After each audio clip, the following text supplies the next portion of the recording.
Je me réfère à l'interview de Monseigneur Fulgence Muteba aux États-Unis chez mon ami Stani Boujakera. Vous sortez de chez Paul Kagame avec des enveloppes parce que selon Monseigneur Fulgence Muteba, vous êtes soutenu dans ce que vous faites. Vous avez reçu du soutien du Rwanda. Alors, je pense que cette communication a été mal reprise au niveau de l'opinion publique. Monseigneur Fulgence était simplement en train d'exprimer ce qu'on appellerait le protocole d'État. C'est dire que, d'abord, je voudrais affirmer qu'aucun pays, commençant par le Rwanda, l'Ouganda, le Kenya, le Congo-Brazzaville, l'Angola, pour ce qui est de l'Afrique, la France ou les États-Unis, n'a donné un seul dollar en termes de soutien à l'initiative. Mais vous êtes en train de contredire le Monseigneur Fulgence Muteba. Monseigneur Muteba était juste en train de dire que certains gouvernements ont accompagné notre délégation dans une solidarité. Ça il a dit, nous avons les soutiens. D'abord, il a commencé par dire que l'Église catholique, c'est quand même pas n'importe quoi. L'Église protestante, c'est pas n'importe quoi. Vous avez les moyens. Mais après, il faut dire quand même que nous avons aussi reçu le soutien. Il a cité des pays. Voilà, notamment le Rwanda. Voilà ce qui s'est passé. Oui. C'est-à-dire que tous les voyages que nous effectuons, nous achetons nous-mêmes le billet. OK? C'est nous, comme Église. C'est chaque Église qui achète les billets pour sa délégation. Mais quand on arrive, par exemple, je prends les cas du Rwanda, je vous l'ai dit ici en passant, nous n'avions pas initialement prévu rencontrer le président Kagame ces jours-là. Nous avions l'audience avec le président Ruto.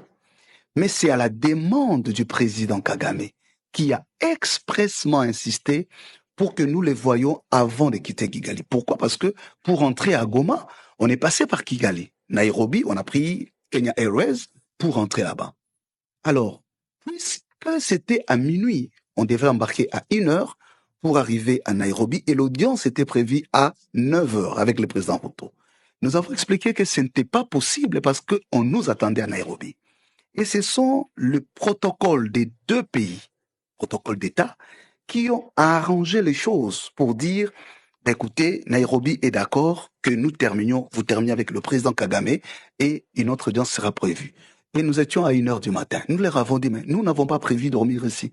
C'est à ce titre-là que le protocole d'État, non seulement qui est allé nous loger, mais il y a eu tout ce qu'il y a comme accompagnement du protocole. Notamment enveloppe. Les véhicules. Vous savez, cette histoire d'enveloppe, c'est aussi question de culture. Ouais. C'est aussi question de culture pour des personnes telles que Marius qui ont vécu sous d'autres cieux. Vous allez vous rendre compte que rencontrer une autorité ne signifie pas avoir une enveloppe. Donc, je pense que les Congolais croient que la culture qui est chez nous, nous sommes allés rencontrer le chef de l'État on croit pas. Comment vous pouvez nous expliquer ce qu'a dit Monseigneur Fulgence Muteba? Ce qu'il a dit n'était pas vrai. C'est ce que je suis en train d'expliquer. Il a dit que vous avez reçu le soutien, mais vous dites non, vous expliquez. C'est-à-dire, le concept de soutien est allé dans le sens polysémique. Chacun lui a donné son contenu. Et moi, je suis en train de vous ramener aux faits. Ouais. Pour dire ce qu'on appelle soutien, ça commence par les protocoles, déjà au niveau de l'aéroport. Ça, ce n'est pas qu'au Rwanda. Parce que les gens ont fait une fixation sur le Rwanda, mais pourquoi ils citent pas l'Angola?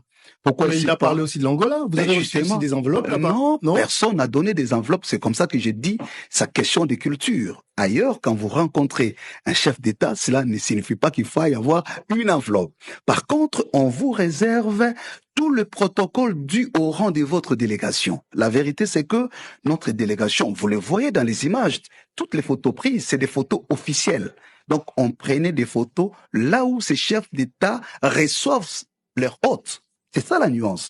Donc, si c'était pas une délégation officielle, d'abord, ils accepteraient pas des photos, parce que vous pouvez pas prendre des photos avec un chef d'État n'importe comment. Et les lieux où il faut prendre une photo est déterminant par rapport à la nature de la délégation. Donc, c'est à ce titre que Monseigneur Fulgence était en train d'expliquer que nous avons bénéficié de l'hospitalité qui rentrent dans l'art protocolaire. Donc, ceux qui voyagent... En tout cas, c'est pas ce qu'il a dit, hein, mais bon... Oui, c'est ce que l'opinion a compris, c'est ce que l'opinion a compris. Mais merci à Marius qui nous donne l'occasion de corriger, justement, et de fixer l'opinion par rapport aux faits. Et j'insiste encore une fois, même ici au pays, quand les églises vont rencontrer les chefs de l'État par respect. Vous savez, les chefs de l'État, les nôtres, c'est quelqu'un qui est très ouvert. c'est vraiment, ça, je lui ai toujours dit quand on a l'occasion, c'est vraiment, son côté humain est formidable. Donc, mais on ne peut pas se permettre, parce que le chef de l'État a ses valeurs de l'humanité, vous vous permettez à la fin de l'audio de dire, chef, nous voulons partir, on n'est pas des transports. Ça, c'est pas au niveau de nos églises. Donc ça, il faut préciser parce qu'il y a une culture qui s'installe. Je le dis comme pasteur parce que parfois c'est honteux. Les gens qui vont voir les autorités croient qu'une audience avec l'autorité signifie à la sortie une enveloppe. Et quand ils n'ont pas ces enveloppes, ils sont frustrés. Et parfois, certaines viennent même se plaindre pour dire, on est allé voir les chefs de l'État, on ne nous a rien donné, on nous a seulement donné des lots. Comme s'il était obligé de donner une enveloppe. Mais ils peuvent donner une enveloppe dans d'autres conditions. Donc, je voulais juste élever cet équivoque pour dire, rencontrer les chefs d'État ne signifie pas avoir des enveloppes au sortir de chaque audience. Vous n'avez reçu aucune enveloppe d'aucun chef d'État. Ça peut se vérifier. J'ai entendu même les gens donner des chiffres tels que 20 millions. Mais cher Marius, quel est ce pays où vous entrez, vous passez par l'immigration avec des enveloppes de 20 millions, vous allez les porter où? Mais vous venez de chez les chefs, personne ne va vous contrôler. Même quand vous quittez ces pays-là vers un autre pays. Donc Macron, le président Macron aussi nous a donné une enveloppe. Et puis le secrétaire d'État général des Nations Unies nous a donné, le département d'État américain nous a donné. Donc vous voyez, donc je voudrais vraiment calmer les uns les autres pour dire, on n'a pas eu. Peut-être ça aurait été le cas. Je ne dis pas que c'est mauvais. Si ça a été fait un jour, nous l'aurions dit. Mais aujourd'hui, j'ai dit, par rapport à la sincérité des faits, nous n'avons jamais reçu une enveloppe et surtout par rapport à notre propre autonomie en tant que telle, nous ne souhaitons pas que ça soit le cas.